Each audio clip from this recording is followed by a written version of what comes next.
Ni Diyu TV nk'uko musanzwe mubizi murashikirizwa na Dave. Nkaba nkwibutsa nimba ari ryambere uje kwicano gukanda subscribe, gufungura inzogera kugira ubashe kubana natwe mu biganiro tuzoza turabashikiriza hano. Uno musi rero tukaba tugiye kurabira hamwe uburyo wovyigenzamwe mu gihe umukobwa mukundana ashatse kumutandukana. Musoro unyumva no guhanura kumviriza iki kiganiro kugeza kirangiye. Muhungu, menya neza ko umunsi umukobwa mukundana azofungura akanwa akakubwira ko arushe kandi akeneye akaruhuko, niwo munsi azoba akubwiye ingingo ya nyuma yiwe. Ico gihe bizogufasha cyane utamubajije impamvu yabitumye, ahubwo uzobyigenjemo neza mu gihe atana kimwe umwishuye. Menya neza ko kugira aronke umutima kigabo wo kukugira ivyo yavyiyumviriye imisi myinshi mbere n'amezi menshi. Niwizere neza ko mu mutwe we yamaze kukuzimanganya ndetse kandi ko atakibona ko umukwiriye muri kazoza kiwe. Muri ico gihe ntaco wokora kugira ngo ahindure ivyiyumviro vyiwe, ba umuntu wa nyawe kandi wubahe amahitamo yiwe uko nyene yabishatse. Ntuzigere ukora ikosa ryo kumubaza impamvu bibaye canke ngo umuvugishe amajambo menshi, wewe uzokwicecekere mpaka arangije kubikubwira. Nanone kandi ntuzigere umwereka ko vyagize ico bihindura mu buzima bwawe, we ijambo no guhanura kumubwira ni nka rimwe canke abiri yo kumusezera.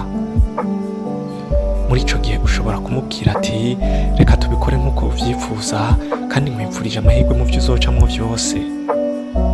Nurangiza ivyo uramusezera hama wigendere.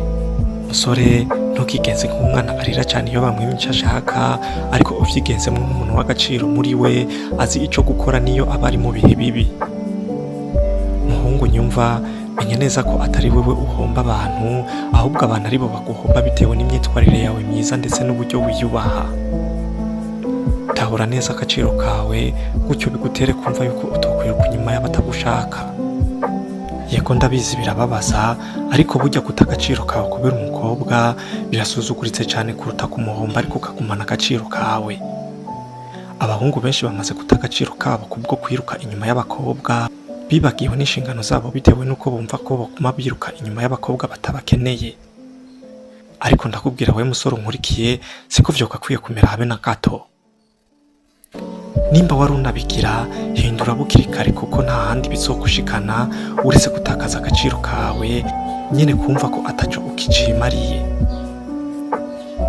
Nimba afashe ingingo yo kugusiga akagenda, muri kagende, wewe wiruke n'ubuzima bwawe gutyo nawe umushire mu kubona ko ubuzima bwawe butari bushingiye ku bwiwe, abone kandi ko ataco wahomvye kubwo kugenda kwiwe.